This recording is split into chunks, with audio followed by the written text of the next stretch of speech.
Você já reparou que toda vez que o presidente Lula se afasta por questões de saúde ou por qualquer que seja o motivo, o dólar desce e quando ele retorna, o dólar sobe? Isso não é nenhuma coincidência. Hoje eu vou te explicar o que está por trás desse sobe e desce da moeda americana. E se você quer entender como política, saúde e economia se conectam, fica até o final desse vídeo, porque isso vai muito além do que você pensa ou muito além do que parece. E antes da gente começar, não se esqueçam, se inscrevam no canal, ativem as notificações, deixem o seu like para me ajudar e bora pro vídeo. Nos últimos dias, a saúde do presidente Lula foi destaque na mídia, após passar por algumas cirurgias delicadas e se recuperar no hospital no dia de ontem. Como eu trouxe para vocês no outro vídeo, ele recebeu alta e o mercado financeiro reagiu de forma já esperada. O dólar caiu quando ele se afastou, no entanto, quando ele retornou, a moeda americana voltou a subir. Para entender esse movimento, nós precisamos olhar mais a fundo as percepções do mercado em relação ao governo atual. Desde o início do seu mandato, Lula tem priorizado políticas sociais, a exemplo do pé de meia, que foi amplamente falado pela deputada Tabata Amaral, chegava a ser chato, quando concorreu à Prefeitura de São Paulo nesse ano, e nós cobrimos aqui no canal. Ela encheu o saco falando desse projeto. E agora, depois de algumas investigações, o próprio TCU pediu bloqueio de 6 bilhões do programa por suspeita de corrupção e defendido uma maior presença estatal na economia. Isso faz parte da agenda comunista e todo mundo já sabe o porquê. Apesar disso, agradar uma parte da população, aquela parte inocente que ainda não percebeu o real interesse do atual governo. O mercado financeiro interpreta essas medidas como sinal de gastos elevados e possíveis déficits fiscais.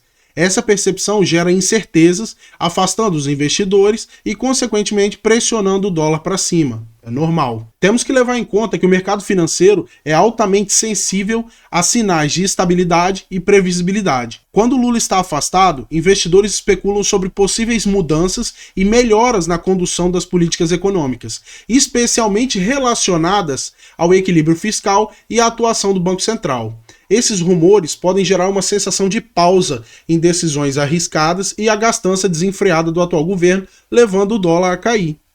Por outro lado, quando Lula retorna, o mercado antecipa sua agenda política, porque eles já sabem como é que funciona, incluindo a maior intervenção estatal e as políticas fiscais expansivas, gastos exorbitantes e desnecessários, como os 63 milhões de reais que a Janja já derreteu, segundo o próprio janjômetro lá feito pela galera do MBL.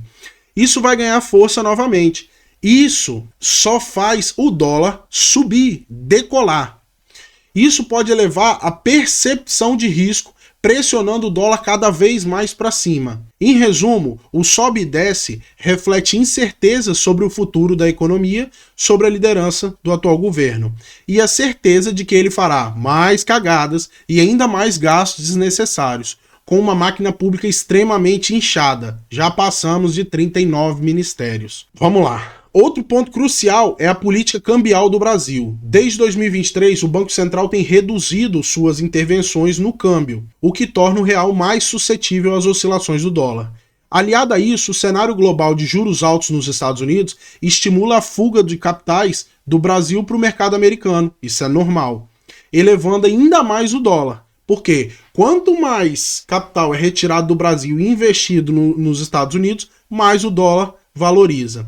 Essas variáveis são extremamente potencializadas pelas decisões do Lula e do atual governo, no geral, criando ciclos de instabilidade econômica. Aí o esquerdista vai dizer assim, mas Murilo, no governo Bolsonaro, o Banco Central interveio várias vezes. Com certeza. Durante o governo Bolsonaro, o Banco Central interveio várias vezes para segurar a alta do dólar, especialmente nos momentos de crise. Essas intervenções eram feitas por meio de leilões de swaps cambiais e vendas de dólares no mercado à vista. O objetivo era conter a volatilidade cambial, reduzindo impactos negativos no mercado interno, como a alta da inflação e o aumento de custos nas importações.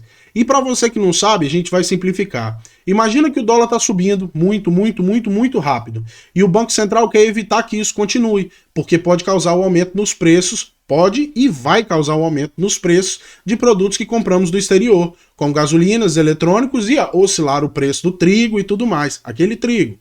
E o que eles fazem com o swap cambial? Pense nisso como um seguro para quem precisa de dólar, mas sem o Banco Central precisar tirar os dólares do cofre, fisicamente falando. Empresas ou investidores que estão preocupados com a alta do dólar podem comprar esse seguro, no caso são os swaps cambiais. Com isso, eles ficam protegidos contra a oscilação no valor do dólar, e o mercado fica mais calmo, porque diminui a correria para comprar dólares de verdade. Ou seja, eles fazendo isso, a galera não vai lá, eu preciso comprar dólar porque o dólar vai decolar, vai subir mais ainda, e isso só faz a moeda subir mais ainda.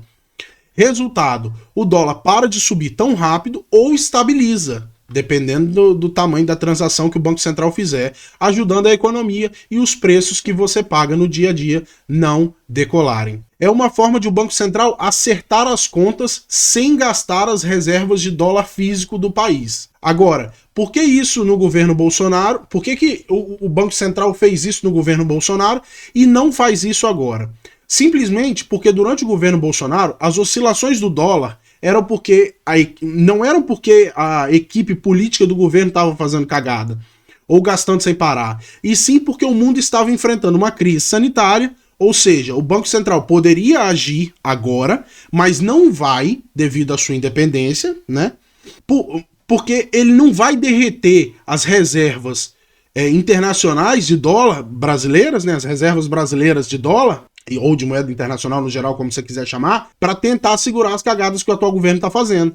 Esse é que é o ponto-chave. Muita gente pergunta, mas se fez no governo Bolsonaro, por que não faz agora? É porque uma coisa é você intervir numa situação que está fora do controle do governo. Outra coisa é o governo super inchado, com dívidas exorbitantes, juntando o STF fazendo licitação de R$1 milhão para comprar lagosta, ou seja, eles contribuem cada vez mais para o gasto público aumentar. Inclusive, eu estava assistindo um vídeo hoje em que eu estava vendo alguns dados. O Congresso Nacional, no ano de 2023, custava 36 milhões e meio de reais por dia para funcionar. Agora façam os cálculos desse gasto por ano, em 4 anos, em 10 anos. Então é muita grana assim, uma grana violenta. Mas vamos lá, a saúde do presidente também afeta o comportamento dos investidores, isso é notório. Um afastamento repentino de Lula gera especulação sobre quem assumiria o poder em caso de sua ausência, de uma ausência prolongada do chefe do executivo. Apesar do vice-presidente Geraldo Alckmin ser considerado um nome mais moderado, a transição pode ser vista como instável, elevando as tensões no curto prazo. Mas, quando fica claro que Lula está no controle, os mercados reagem imediatamente, ajustando as expectativas e o dólar disparando novamente. É assim, quando Lula foi para o hospital, ele deveria ter passado o controle do país para o Geraldo Alckmin, porque nunca se sabe o que poderia acontecer. Ele poderia ficar em estado grave, poderia ter um coma, poderia falecer, poderia acontecer N coisas. E ele deveria ter passado o controle do país para o Geraldo Alckmin, mas não o fez. Inclusive, eu trouxe aqui no canal em outros vídeos, que vão estar aqui embaixo na descrição desse vídeo, simplesmente eles disseram que o Lula estava fazendo despachos de dentro da UTI, cara. Então, assim, é difícil de acreditar, mas foi o que a mídia noticiou e a gente não tá aqui para trazer mentira. A gente só traz aqui as informações que eles divulgam e comenta em cima disso. Então é bem complexo. Não se sabe o motivo dele não ter passado ali a presidência pro Geraldo Alckmin, mas isso trouxe... Como é que eu posso dizer? Isso trouxe alguns reflexos no mercado financeiro. E muita gente, foda-se o mercado, não precisa do mercado para nada. Precisa sim, cara. Porque se a saúde do país, se o mercado não vai bem, a saúde econômica do país não vai bem. E isso é muito sério. Essas oscilações não impactam apenas os investidores ou os economistas, elas afetam diretamente o nosso dia a dia. O dólar mais alto encarece produtos importados, desde eletrônicos até itens básicos como o trigo, que faz o seu pãozinho, e o combustível que você vai abastecer seu carro. Além disso, aumenta os custos para empresas que dependem de insumos internacionais, o que pode refletir no preço que nós pagamos nos produtos do nosso dia a dia. Entender como a política influencia o câmbio é essencial para decifrarmos as consequências disso na nossa vida. O caso recente envolvendo o presidente Lula é um exemplo claro de como decisões políticas e até mesmo questões de saúde podem alterar as engrenagens do mercado financeiro. Agora, me conta aqui nesses comentários, você já tinha notado essa relação entre política e economia? Deixa aqui a sua opinião para a gente debater sobre isso. Afinal de contas, nós, cada dia mais, temos que nos preocupar com o que os nossos governantes fazem, porque senão eles vão fazer qualquer coisa e nos oferecer qualquer coisa. Lembrando que eles trabalham para nós. Nós produzimos a riqueza e o Estado administra essa riqueza para nos repassar em benefícios públicos, sociais, em infraestrutura, em investimentos em tecnologia, em saúde, em segurança, e se nós não estivermos por dentro de tudo que está acontecendo, nós não vamos poder cobrá-los. É isso mesmo, na minha opinião, que o atual governo quer, que o povo não saiba de nada, porque quem sabe questiona, quem sabe pergunta.